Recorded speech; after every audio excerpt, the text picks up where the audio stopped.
Hi guys, welcome back to Main Burmese blog. Today I'm gonna show you something super cool on the bridge. How we switch navigation equipment light from day mode to night mode. Let's go check it out. ဒီဘက်ကကျတော့ radar expand ပါ expand ကိုလည်းကျွန်တော်တို့က night mode ထားပါမယ် night mode ထားမယ်ဆိုတော့ဒီက night mode ပါဒါတော့အလေးတူရှော့ထွက်ပြရပါတယ်ဒီဘက်ကကျွန်တော်တို့ကဒီအလေးတော့ပါလေဒါတော့ short လိုက်ပါမယ်ဒီဘက်ကကျတော့ expand ပါ expand မှာလည်းထုံပြီး၎င်းပဲကျွန်တော်တို့ night mode ကိုသွားပါမယ်နိုင်မှုတော့ပြီးလို့ရှိရင်ကျွန်တော်တို့ဒီအလေးဒုံရှော့လုပ်ပြရပါတယ်ဒီဘက်ကခွေးလေးနဲ့လုပ်ပါတယ်ဒါတင်အလင်းတင်တာပေါ့နော်ရှော့လာပါအခုကဆိုရင်60 60တော့ရှော့လာပါနော်30ခုမှထားတာနော်ပြီးလို့ရှိရင်ကျွန်တော်တို့ကဒါကြတော့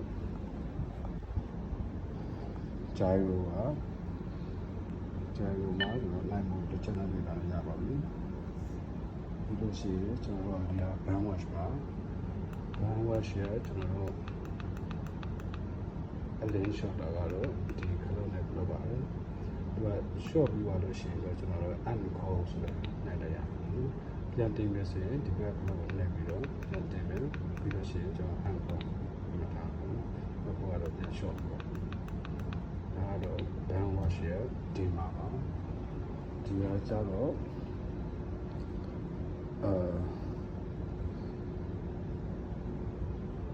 အင်ဂျင်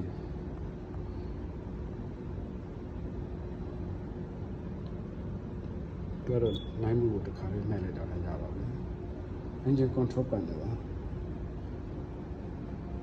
ပါဒါကြတော့ကျွန်တော် active ကနှလုံးရှိပါတယ်ဒီဘက်ကကျ active number 1ပါသူ့ကိုလေကျွန်တော်ကနိုင်မှုကိုတောင်းဆိုတော့ဒီကပိတ်တော့နေအောင်ဒါဒီရနဲ့ပေါ့နော်ဒီကာစာလေးနဲ့ပေါ့တယ်ကာစာလေးနဲ့ပေါ့တော့ဒီမှာဒီရဲ့ဒီရှိမဲ့အဲ့ကနေနိုင်မှုကိုတောင်းမယ်ကျွန်တော်တော့ဘလူးကြိုက်လို့ဘလူးကိုထားပါတယ်လို့ရှိရင်ကျွန်တော်ကဒီ live ကိုအတူရှော့လုပ်လို့ရတယ်ပေါ့နော်ရှော့လို့ရတယ်ဒီလောက်ကျွန်တော်နေရပါတော့အဲ့ဒါရှော့လို့ရှိရင်ဒီလိုရှိရင်ကျွန်တော်ကဝေးချက်ကိုတောင်းပါမယ်ဝေးချက်ကို channel system ကဒီ system ကမီးအရင်များနေတယ်မီးရများနေဆိုတော့ကျွန်တော်တို့မီး short ပါမယ် short ပြီးလို့ရှိရင်